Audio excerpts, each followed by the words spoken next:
Selamat pagi, Assalamualaikum warahmatullahi wabarakatuh. Perkenalkan, nama saya Salahuddin Roboh. Saya merupakan salah satu dosen di program studi Sistem Informasi, Fakultas Teknik dan Sistem Informasi Universitas Siapis, Papua. Kepada kesempatan kali ini, saya akan menjelaskan sedikit mengenai teknik pengajaran saya dengan menggunakan metode DIE, Delivery, Interaction, dan Assessment.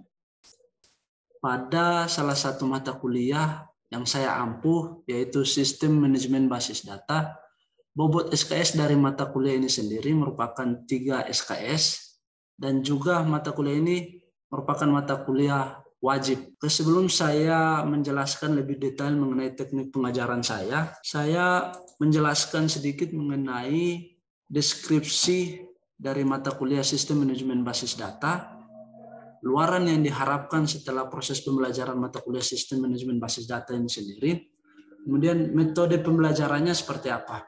Mata kuliah Sistem Manajemen Basis Data memberikan pemahaman dan penguasaan konsep dasar basis data, perancangan basis data, model data, IRD, normalisasi, bahasa query formal, bahasa query terapan, bahasa query terapan lanjutan, basis data terdistribusi, perancangan dan implementasi basis data, lingkungan basis data, serta dapat membuat program yang langsung terkoneksi dengan database. Luaran yang diharapkan dari mata kuliah ini adalah, yang pertama, mahasiswa memahami konsep dasar dari basis data. Yang kedua, mahasiswa mampu melakukan analisis dan perancangan basis data. Yang ketiga, mahasiswa dapat memahami IRD. Yang keempat, mahasiswa dapat memahami tentang normalisasi. Dan yang kelima, mahasiswa mampu mengembangkan basis data suatu sistem informasi. Untuk bisa mencapai kemampuan tersebut, mahasiswa akan diberikan topik-topik yang akan dibahas selama 14 kali pertemuan dengan menggunakan media online. Dari 14 kali pertemuan itu, topik-topiknya seperti berikut. Yang pertama, konsep dasar basis data. Yang kedua, basis data relasional dan perancangan basis data. Yang ketiga, model data. Yang keempat, IRD. Yang kelima, normalisasi. Yang keenam, normalisasi lanjutan. 7, bahasa query formal, 8, bahasa query terapan, 9, basis data terdistribusi, 10, perancangan dan implementasi basis data, dan yang ke-11 itu lingkungan basis data. Teknik pengajaran saya, yang pertama, delivery. Delivery ini sendiri bagaimana saya menyampaikan proses perkuliahan kepada mahasiswa. Dalam proses penyampaian perkuliahan kepada mahasiswa, itu saya menggunakan buku karangan Fathansyah, akan tetapi dalam buku yang saya gunakan, saya tidak membatasi kepada mahasiswa untuk harus memiliki buku yang sama persis dengan apa yang saya pakai. Saya memberikan kebebasan, bukunya, karangannya siapa, penerbitnya siapa, itu bebas. Artinya saya tidak mengerucut kepada satu referensi terbuka. Yang terpenting mahasiswa harus memiliki bahan referensi. Karena bagi saya secara pribadi, dengan berusaha untuk memiliki bahan referensi, secara otomatis proses pembelajarannya akan jauh berbeda dengan tidak ada usaha dalam proses mencari sumber referensi atau buku. Yang kedua yaitu studi kasus. Dalam proses perkuliahan, saya sering membagikan kelompok pada mahasiswa dengan mengangkat sebuah studi kasus yang nanti dipelajari, diselesaikan secara kelompok. Akan tetapi dalam proses presentasi itu saya memberikan kesempatan kepada setiap individu untuk memaparkan apa yang dia pahami dari tugas yang telah diberikan. Sekalipun tugas itu dikerjakan secara kelompok, tetapi setiap individu diwajibkan untuk memahami tugas-tugas yang dibagi itu sendiri. Kemudian teknik pengajaran yang kedua yaitu interaksi. Dalam proses interaksi antara saya dengan mahasiswa itu sendiri, di kelas saya berusaha semaksimal mungkin biar tidak ada gap di antara saya dengan mahasiswa. Kalau ada gap menurut saya, itu nanti bisa mengganjal apa yang kemudian pengen ditanyakan oleh mahasiswa. Jadi saya buat seakrab mungkin dengan tetap mengedepankan akademisi. Kemudian yang kedua yaitu menggunakan Telegram. Saya menggunakan Telegram ini sendiri untuk bahan diskusi, untuk media diskusi ketika ada informasi-informasi atau referensi-referensi terbaru. Saya langsung berinteraksi dengan mahasiswa menggunakan Telegram ini sendiri, dan ini terbuka untuk mahasiswa. Ketika ada hal-hal yang kemudian masih pengen ditanyakan atau ada hal yang belum dimengerti, bisa melalui via Telegram. Kemudian teknik pengajaran saya yang berikutnya itu mengenai asesmen, itu bagaimana proses penilaian kepada mahasiswa. Dalam proses penilaian, sebelum saya melakukan proses pembelajaran di pertemuan-pertemuan berikutnya, pada pertemuan pertama saya melakukan proses kontrak belajar di antara saya secara pribadi dengan teman-teman mahasiswa. Dari kontrak ini yang nanti jadi acuan saya dalam proses penentuan nilai akhir. Jadi sejak awal mahasiswa sudah bisa memprediksikan apa yang nanti dia dapatkan. Dengan kontrak di awal ini, diharapkan mahasiswa dapat berusaha semaksimal mungkin untuk mendapatkan nilai yang sesuai dengan apa yang dia inginkan. Untuk kontraknya di mata kuliah Sistem Manajemen Basis Data ini sendiri itu kehadiran sebesar 10%, kuis dan keaktifan sebesar 15%, tugas 20%, UTS 25%, UAS 30%. Ini merupakan kontrak belajar yang sering saya pakai dan disepakati oleh teman-teman mahasiswa sejak pertemuan pertama. Untuk video pembelajaran bisa dilihat berikut ini. Halo, assalamualaikum warahmatullahi wabarakatuh. Waalaikumsalam warahmatullahi wabarakatuh. Kita akan melanjutkan proses kuliah mata kuliah SMBD atau Sistem Manajemen Basis Data. Pada pertemuan kali ini kita akan berdiskusi sedikit mengenai IRD. Kemudian komponen yang tadi saya sebutkan biasanya yang ada dalam IRD itu entitas, kemudian relasi, dan atribut. Entitas itu sendiri itu merupakan sebuah komponen objek atau sesuatu yang dapat dibedakan atau dapat diidentifikasi secara unik. Artinya ada beda antara satu dengan yang lain. Kemudian apa itu relasi? Relasi adalah hubungan yang terjadi antara suatu entitas dengan entitas yang lain. Jadi ketika sebuah entitas dengan entitas yang lain berhubung, itu yang dinamakan dengan relasi. Sementara atribut yaitu kumpulan elemen data yang membentuk suatu entitas. Jadi ada sebuah entitas, ada atribut-atribut. Itu yang kemudian disebut atribut dari setiap entitas. Kemudian bagaimana cara kita dalam proses menentukan entitas ketika dalam proses pembuatan IRD, katakan dalam tahapan pertama itu kita membuat entitas. Itu ada beberapa tahapan. Ini menurut hemat saya yang sering saya pakai untuk dalam proses mempermudah kita dalam analisis. Kita buat gambaran cerita tentang sistem yang akan dicari entitasnya. Misalkan kita mau buat apa ini. Kemudian yang kedua, tandai setiap objek yang diwakili oleh kata benda yang ada di dalam ilustrasi tersebut. Jadi tadi kita sudah buat gambaran secara singkat, kita tandai objek yang diwakili oleh kata benda. Kemudian yang ketiga itu, untuk setiap objek tersebut yakinkan bahwa ia memiliki karakteristik yang nanti disebut sebagai atribut. Artinya bahwa dalam entitas itu ada beberapa atribut, jadi kita yakinkan bahwa memang itu nanti ada atributnya. Kalau tidak ada ya kita tidak bisa tentukan itu sebagai entitas. Kemudian yang berikutnya itu tentukan objek yang merupakan entitas. Jika memang ia memiliki karakteristik, jadikan sebagai entitas. Jadi kalau misalkan kita sudah tentukan ini, pertama ini entitas. Kalau misalkan dia memiliki karakteristik, berarti kita jadikan dia sebagai entitas. Tapi kalau belum, tidak ada karakteristiknya, itu tidak bisa dijadikan sebagai entitas. Karakteristiknya itu tadi, atribut-atribut itu sendiri. Saya mencontohkan kayak misalkan kita buat entitas satu pegawai, kan nanti ada atribut-atributnya. nama pegawai. Kalau memang itu memungkinkan ada, berarti kita bisa layak jadikan dia sebagai entitas. Kemudian ini cara-cara kita buat ilustrasi ini cerita singkat yang dirumuskan, tapi ini kita lewati saja. Tapi paling tidak teman-teman tahu bahwa ilustrasinya kurang lebih seperti ini. Perusahaan A memiliki 100 pegawai. Setiap pegawai dipimpin pengawas mandor dari pegawai perusahaan itu sendiri dan tidak semua pegawai memimpin pegawai yang lain. Ini sebuah ilustrasinya yang tadi tahapan tadi yang saya jelaskan bahwa cara menentukan entitas itu buat ilustrasi yang ini. Cerita ilustrasinya ini. Ini cerita ilustrasinya seperti ini. Kemudian tahapan kedua tadi kan kita tandai kata benda itu kan. Jadi kita tandai. Ini cara singkatnya.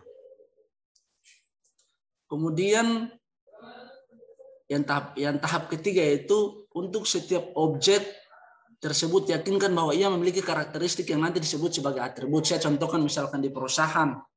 Perusahaan itu kan ada tentunya kita yakinkan bahwa memang nanti ada atribut itu nomor perusahaan, nama, alamat. Ini masih tahapan awal nih. Pegawai itu nomor KTP, nama, alamat, jenis kelamin, gaji, dan lain sebagainya. Pengawas pun demikian. Departemen, lokasi, proyek, tanggungan. Ini tahapan masuk ke tahapan ketiga. Nah, di tahapan keempat ini sendiri kita tentukan objek yang merupakan entitas jika memang ia memiliki karakteristik jadikan sebagai entitas. Yang pertama perusahaan itu kan nomor perusahaan, nama, alamat. Jadi nanti di dalam perusahaan ini itu kan pasti hanya berisi satu baris data saja. Karena dalam sebuah perusahaan tidak mungkin ada perusahaan-perusahaan di dalamnya. Kan begitu tuh? Jadi hanya berisi satu baris data saja, berarti secara otomatis tidak bisa dijadikan sebagai entitas. Karena kalau entitas itu harus ada proses penambahan di dalamnya. Misalkan ada data 1, data 2, data 3, dan lain sebagainya. Sementara di perusahaan ini sendiri, itu perusahaan PT A misalkan. Itu kan nanti bukan berarti ketika di tabel perusahaan itu nanti ada perusahaan PT B lagi, tidak. Tapi dia cuma memang satu saja. Itu tidak layak dijadikan sebagai entitas. Kedua, ini pegawai. Pegawai ini kan punya atribut misalkan nomor KTP, nama, alamat, jenis kelamin, gaji, dan lain sebagainya. Ini bisa dijadikan sebagai entitas yang kuat. Artinya bahwa apa dalam perusahaan itu terdapat banyak pegawai. Gitu. Kemudian pengawas, lokasi. Lokasi ini karakteristiknya departemen tidak memiliki karakteristik lain, gitu. Jadi bukan dijadikan sebagai entitas. Proyek dia jadikan sebagai entitas yang kuat. Sementara tanggungan itu bisa dijadikan entitas, tapi kategori lemah, tergantung pada pegawainya.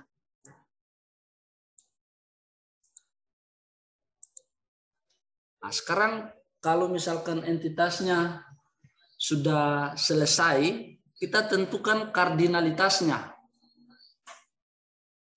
Kardinalitas itu menunjukkan jumlah maksimum data entitas yang dapat berrelasi dengan entitas yang lain. Jadi misalkan entitas ini hubungan dengan entitas lain itu apa hubungannya antara satu ke satu atau satu ke banyak dan lain sebagainya. Gitu. Ada hubungan antara satu ke satu ini one to one. Setiap data pada entitas A berhubungan dengan maksimal satu data pada entitas B. Begitu pula sebaliknya. Jadi hubungan ini hanya bisa satu ke satu saja. Gitu. Jadi kayak misalkan relasi antara entitas A dengan entitas B itu tidak bisa satu ke banyak, begitupun sebaliknya banyak ke satu, hanya bisa satu ke satu. Itu untuk entitas, untuk relasi satu ke satu, kardinalitas syarat. Kemudian satu ke banyak ini saya ada lampirkan gambarnya. Itu setiap data pada entitas A bisa berhubungan dengan banyak data pada entitas B. Tetapi data pada entitas B berhubungan maksimal hanya dengan sebuah data di entitas A. Itu namanya satu ke banyak. Jadi lihat satunya di mana, banyaknya di mana, berarti satu itu hanya bisa berelasi ke banyak yang jadi tujuan. Jadi sini kan satu ke banyak, berarti satunya di A, banyaknya di B. Jadi satu data di A, di entitas A bisa berhubungan banyak data di entitas B.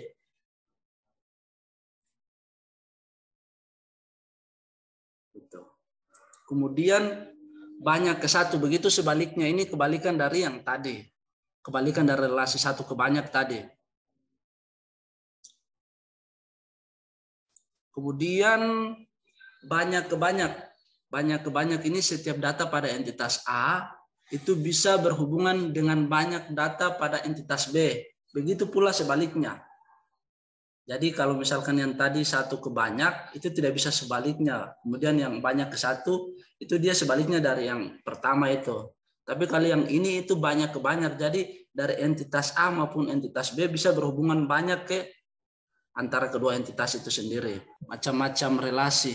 Ada relasi biner, relasi tunggal, relasi multi entitas, relasi ganda. Ini yang penting sekali. Relasi biner merupakan relasi yang terhubung antara kedua entitas itu sendiri. Artinya bahwa saya contohkan misalkan di sini bahwa terdapat dua buah entitas, itu pegawai dengan proyek. Artinya yang menghubungkan antara kedua entitas ini sendiri itu namanya relasi biner itu.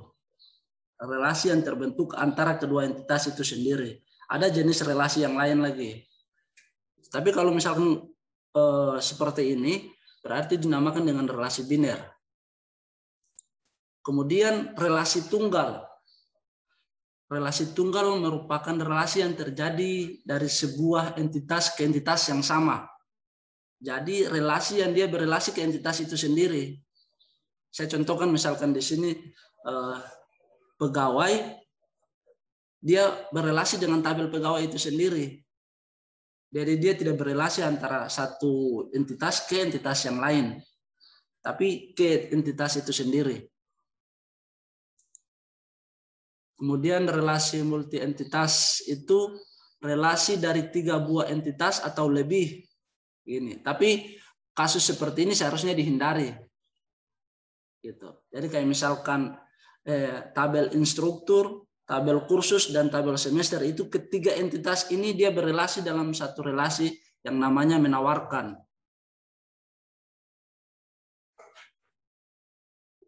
Itu relasi multi entitas. Kemudian relasi ganda. Relasi ganda ini relasi yang jumlahnya lebih dari satu untuk 2 buah entitas. Jadi ada relasinya lebih dari satu untuk kedua entitas. Yang tadi awalnya relasi yang misalkan hanya satu buah relasi, tapi ini kasusnya dia punya 2 hubungan antara kedua entitas itu sendiri. Bentar sini. Mapping diagram. Sini kita masuk ke bagaimana kita mapping IRD ke dalam sebuah tabel. Konsep foraging key ini adalah kolom yang diambil dari primary key entitas lain kemudian menghubungkan antara kedua tabel tersebut. Itu ketika kita mapping ke dalam sebuah tabel. Tabel misalkan apa yang kita sudah gambarkan, apa yang sudah kita analisiskan, kita tuangkan dalam sebuah tabel.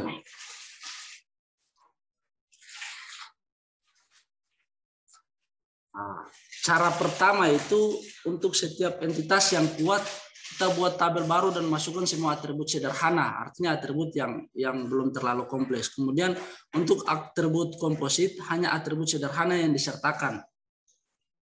Pilih salah satu key atribut dari entitas sebagai primary key. Jika key yang terpilih merupakan atribut komposit, seluruh atribut sederhana merupakan primary key.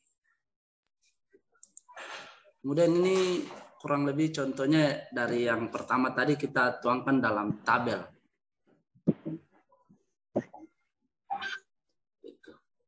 Sampai di sini ada yang mau ditanyakan? Ada, Pak. Ya, gimana Fikario? Siapa nama? Fikario. Fikario ya, oh iya. Ya. Ini kan di dalam proses pembuatan ERD kan ada entitas sama di dalam entitas itu ada atribut-atribut. Nah, Terus di dalam atribut itu ada yang namanya primary key. Kira-kira itu ada aturan tersendiri untuk menentukan primary key atau kita bisa buat sesuka kita gitu. Kita yang menentukan sendiri gitu. Atau ada aturan-aturannya Oke, untuk baik. membuat primary key itu sendiri. Oke, jadi bagaimana, saya mungkin ulangi lagi, bagaimana dalam beberapa atribut dari setiap entitas kita tentukan itu sebagai primary key, kurang begitu ya, Fikrio? Iya, Pak. Oke. Jadi dalam proses penentuan primary key, dalam primary key itu kan kunci utama seperti yang saya jelaskan sebelumnya di pertemuan-pertemuan sebelumnya, bahwa primary key itu kunci utama dari sebuah entitas. Cara kita menentukan primary key itu bukan hanya serta-merta saya pengen primary key-nya ini, saya pengen primary key-nya ini, bukan.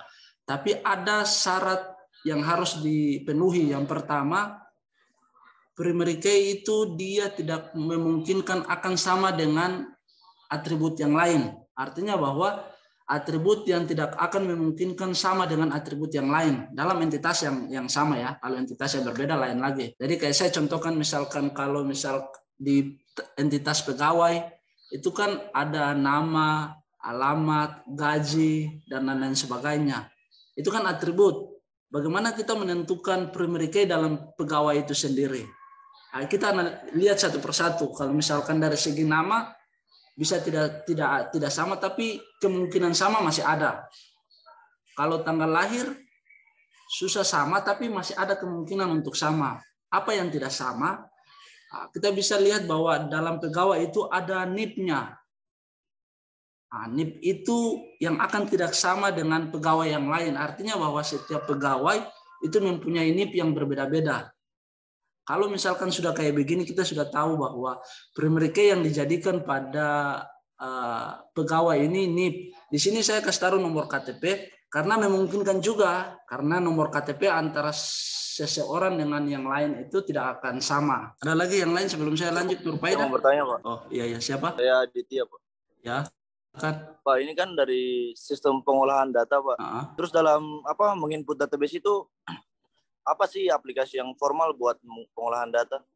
Yang formal, yang umum digunakan khususnya untuk mahasiswa YAPIS. Jadi kalau ini bicara untuk penggunaannya ya, kita bukan bicara untuk buat atau menggunakannya. Kalau misalkan saya lebih mengerucut lagi, buatnya lah. Artinya buat untuk dalam proses penginputan data begitu ya. Kalau yang kita pakai dalam proses pembuatan database itu ada MySQL, ada bisa akses, ada SQL Server, dan lain-lain.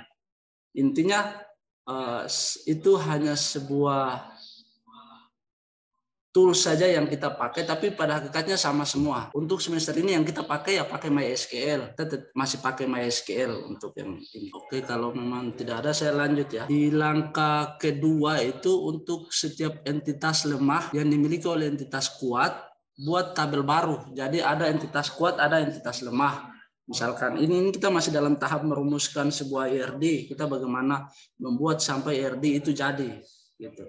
Jadi ketika ada entitas yang lemah, misalkan entitas lemah yang dimiliki oleh entitas kuat, buat tabel baru yang memasukkan semua atribut entitas lemah. Tambahkan pada entitas yang lemah yaitu frozen key yang diambil dari primary key. Yang entitas yang kuat itu sendiri. Kemudian primary key yang dibentuk merupakan gabungan primary key entitas kuat dengan partial key dari entitas yang lemah itu jika ada. Kemudian contohnya di cara yang kedua itu kurang lebih seperti ini. Ya, di sini kan ada pegawai menanggung tanggungan. Nah, di tanggungannya ini yang. Kemudian di setiap relasi yang satu-satu ini antara entitas lemah yang satu kuat yang satu dengan yang kedua, jika sama-sama merupakan partisipasi total, pilih salah satu, tambahkan semua simpel atribut dari entitas yang lain, begitupun yang lain. Jika sama-sama merupakan partisipasi parsial, pilih salah satu, tambahkan frozen key dari primary key entitas yang lain. Kemudian jika salah satu merupakan partisipasi total, pilih yang berpartisipasi total, tambahkan frozen key dari primary key entitas yang lain. Kemudian tambahkan semua simpel atribut dari relasi tersebut. Nah, ini untuk tahapan kelima itu untuk setiap relasi M ke N antara entitas yang kuat dan yang lemah. Entitas kuat satu, yang kedua, buat tabel baru lagi. Tambahkan seluruh simpel atribut dari relasi tersebut. Nanti setelah berikutnya baru kita mulai, setelah pertemuan ini, di pertemuan berikutnya baru kita mulai merumuskan tahap demi tahap. Yang terpenting konsepnya teman-teman sudah paham dulu. Karena memang nanti ada tugas yang cari kasus kemudian bisa dibuat IRD-nya, gitu ya. Ada lagi yang mau ditanyakan? Halo Pak, permisi Pak, saya mau tanya Pak. Abdul Hamid Pak. Oh Hamid, ya gimana? Yang untuk yang tampilan slide sebelumnya yang multi entitas Pak. Oh yang multi entitas, yang relasi multi entitas. Iya. Itu kan di penjelasannya Bapak kan itu seharusnya dihindari. Nah, kan kita buat ERD, terus dia itu multi entitas.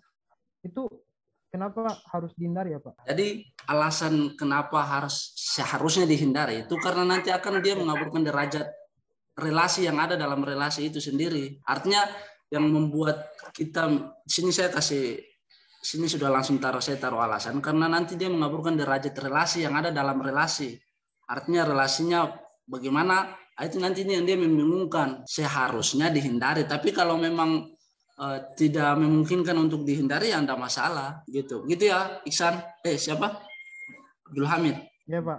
Ya. Ada lagi? Permisi Pak, mau tanya lagi dari Iksan. Oh ya, silakan. Pak, tadi yang di slide sebelumnya juga ada yang entitasnya itu kayak terhubung ya, yang ini Pak, yang relasi tunggal ini. Kenapa contohnya begitu Pak? Saya masih bingung. Kalau misalnya diterapkan di dunia nyata itu kira-kira kayak gimana Pak contohnya? Yang mana, relasi mana ke mana? Relasi tunggal tadi Pak. Oh relasi tunggal, yang ini ya? Yang terkonek ya? Dengan iya Pak. Jadi relasi tunggal itu kalau memang teman-teman belum dapat kasusnya ya Mas pasti agak ada rasa bingung. Tapi kalau misalkan saya gambarkan di sini kayak relasi memimpin pada entitas pegawai. Jadi entitas pegawai dia berelasi dengan entitas pegawai itu sendiri. Artinya bahwa pegawai yang ada pada tabel pegawai ini dia memimpin pegawai yang ada pada tabel pegawai ini. Jadi sebuah pegawai dia memimpin pegawai yang ada di semuanya itu. Makanya dia ditetapkan sebagai relasi tunggal. Artinya bahwa relasi yang terjadi, maksudnya relasi yang terjadi dari sebuah entitas ke entitas yang sama. Jadi kayak misalkan Iksan berada di tabel pegawai yang nantinya kan jadi pemimpin, artinya dia berelasi dengan pegawai itu sendiri. Iya Pak. Oke. Ya, makasih Pak. Oke, ada lagi sebelum saya akhiri? Saya Pak. Siapa? Akbar? Iya Pak, izin Pak. Oke, silakan. Terkait ini Pak, entitas yang tadi Bapak paparkan kan perusahaan tidak termasuk dalam entitas Pak ya? Iya. Nah, contoh kalau kayak di bank itu Pak, di bank kan ada beberapa unit di dalamnya tuh Pak. Itu bisa dikatakan entitas atau tidak Pak ya? Oke. Kalau unit itu dijadikan sebagai entitas dalam sebuah perusahaan ya. Kalau misalkan dalam sebuah perusahaan PTA, nanti di PTA itu kan ada unit A, unit B, unit C yang memungkinkan lebih dari satu data. Itu harus dijadikan sebagai entitas. Harus dijadikan sebagai entitas. Kenapa tadi perusahaan tidak dijadikan sebagai entitas? Karena memang datanya cuma satu, perusahaan di PTA. Tidak akan memungkinkan perusahaan itu menambah perusahaan PTB, PTC, dan ada dalam sebuah database. Gitu. Jadi kalau misalkan unit, itu dijadikan sebuah entitas lagi. Itu Akbar. Iya Pak, siap. Makasih banyak Pak. Iya, oke.